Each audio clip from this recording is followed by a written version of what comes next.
নমস্কার বন্ধুরা, cook it with Krishna চ্যানেলে আসার জন্য সবাইকে জানাই স্বাগত। আজ বানাবো বোঁদে। তো পারফেক্ট বোঁদে বানাতে কি কি লাগছে এবং কিভাবে বানাচ্ছি সেটা দেখে নিন। আমি 3 থেকে 4 বার বোঁদে বানিয়ে নষ্ট করেছি। তারপরে এই পারফেক্ট বোঁদের রেসিপিটা আমি করতে পেরেছি। প্রথমে আমি যেই বাটিতে জল নিয়েছি ওই বাটিরই 1 বাটি বেসন নিয়ে নিলাম। বেসনটাকে আগে থাকতে ভালো করে চেলে নেব, তাহলে কোনো গুডলি বা লাম্পস থাকবে না। ভালো করে চেলে নিয়ে ওই বাটিরই 1 বাটি নিয়ে নেব জল। অল্প অল্প জল দিয়ে মেখে নেব। বেসনের মধ্যে আগে 1 চিমটি লবণ আর 1 চিমটি খাবার সোডা দিয়ে নিলাম। দিয়ে অল্প অল্প জল দিয়ে মেখে নেব। আর এই বাটিটার 1 বাটিতে পুরো জল নিইনি, এই এতটা জল বেঁচেছে, দেখে নিন। এই এতটা জল রেখে দিলাম, ওটা আর প্রয়োজন হয়নি। এরপরে গ্যাসের উপরে কড়া বসিয়ে গ্যাস চালিয়ে বেশ খানিকটা সাদা তেল দিয়ে দিলাম। আপনারা এর থেকে বেশিও তেল দিয়ে করতে পারেন, আমি অল্প তেল দিলাম। এর আগে বহুবার তেল আর বেসন নষ্ট করেছি। এরপরে ওই ফুটো কন্টেনারের মধ্যে দিয়ে দিলাম বেসন দিয়ে এইভাবে তেল ভালো করে গরম হয়ে যাওয়ার পরে আমি একটু কন্টেনারটা এইভাবে হাতে নিয়ে ঝাঁকাবো, আর নিচে ছিদ্র দিয়ে বেসনের বোঁদেগুলো বেরোতে থাকবে।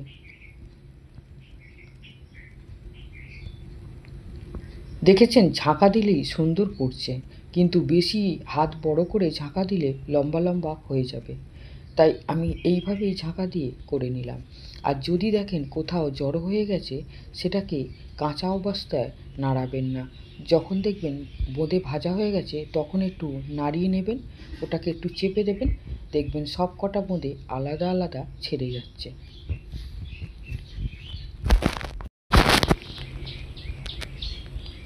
বোঁদে দিয়ে গ্যাসটা আমি কমিয়ে দেব, একদম মিডিয়াম আঁচে রাখবো। রেখে এইভাবে ছান্তা দিয়ে একটু নেড়ে নেব। নিয়ে যেই দেখব মুচমুচে হয়ে গেছে, সেই সময় আমি হাত দিয়ে দেখে নেব, একটু টিপে একটা তুলে। তারপরে ছান্তা দিয়ে ছেঁকে তুলে নেব।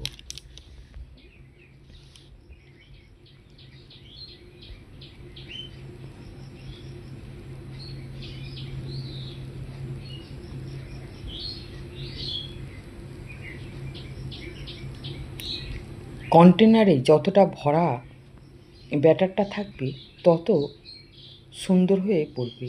কন্টেনারে যদি ব্যাটারটা কম থাকে তখন পরিমাণে কম বোঁদে নিচে পড়ে।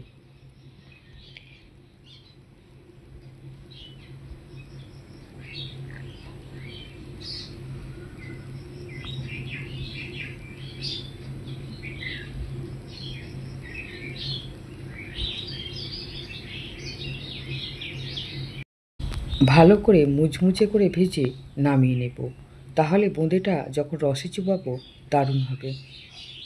মিডিয়াম আঁচে রেখে বোঁদেগুলো ভেজে নেবেন, গ্যাস বাড়াবেনও না কমাবেনও না, তাহলে দারুণ সুন্দর বোঁদে হবে। এরপরে আমি লাল বোঁদে করার জন্য 2 ফোঁটা রেড কালার নিয়ে নিলাম।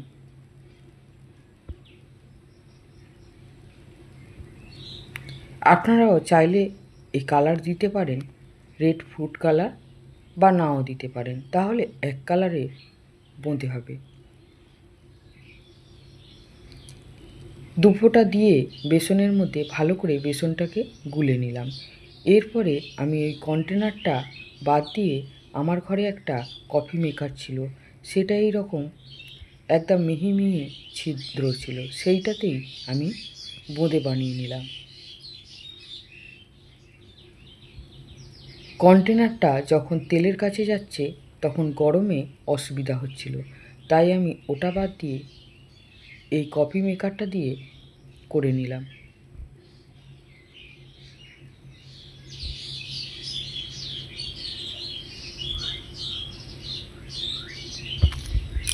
ব্যাটারটা আমি কফি মেকারে ঢেলে নিলাম।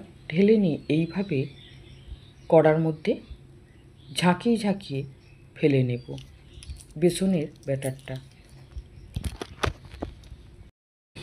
আমার বোঁদে বানানোর রেসিপি যদি আপনাদের ভালো লাগে আমার চ্যানেলে একটা সাবস্ক্রাইব করে দেবেন, লাইক করবেন, কমেন্ট করে জানাবেন।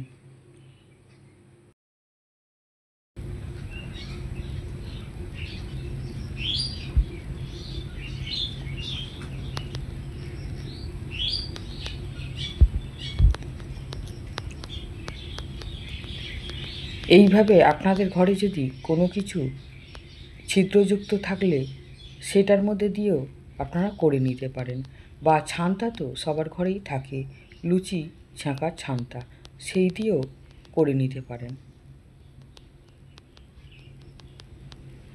এই যেগুলো মানে এক জায়গায় জড়ো হয়ে গেছে সেইগুলো কিন্তু তেলে যখন নাড়া হবে তখন কিন্তু ছেড়ে যাবে, বা যখন রসে চোবানো হবে তখন কিন্তু ছেড়ে যাবে।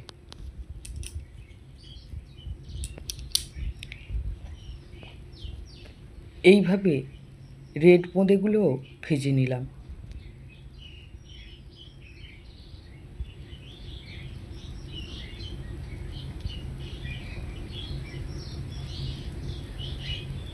নিজের হাতে বোঁদে বানিয়ে খাওয়া এবং খাওয়ানো এত দারুণ লাগে।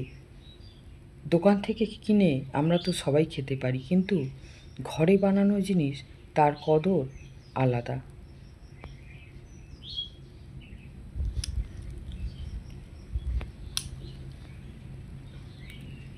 দেখুন কত সুন্দর রেড কালারেরও বোঁদেগুলো ভাজা হয়েছে।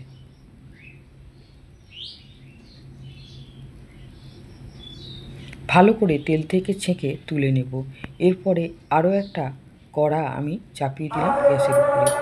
যতটা পরিমাণে বেসন নিয়েছিলাম বা জল নিয়েছিলাম ততটা পরিমাণে চিনি নেব, আরও একটু চিনি নিয়ে নেব। সেটা আমি দেখালাম না। যে পরিমাণে বেসন নেব তার থেকে অন্তত 100 গ্রাম চিনি বেশি নেব। নিয়ে ওই বাটিরই হাফ বাটির মতো জল দিয়ে আমি চিনিটাকে রস করে নেব।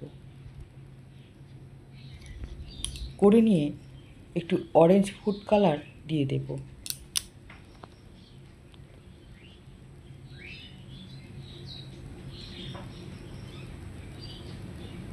দিয়ে ভালো করে ছান্তা দিয়ে এইভাবে নেড়ে নেব।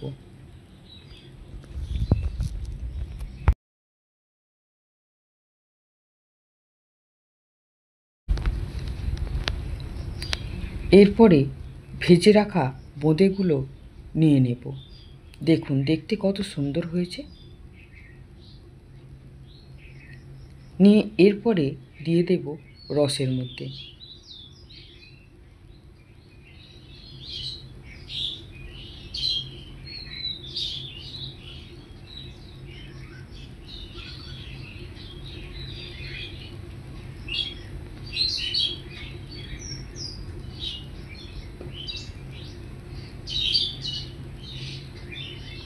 যাই হোক আর যেরকমই হোক নিজের হাতে বানানো জিনিস দারুণ হয়েছে।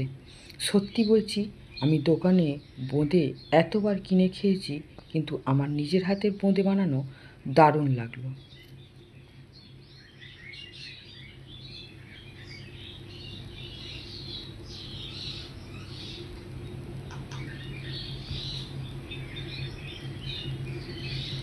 একটুখানি আমি দিয়ে দেব এলাচ গুঁড়ো।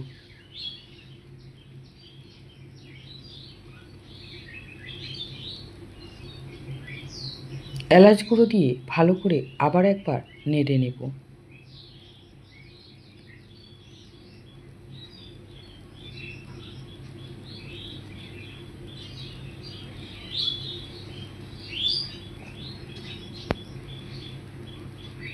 এরপরে আমি দিয়ে দেব 2 চামচ ঘি।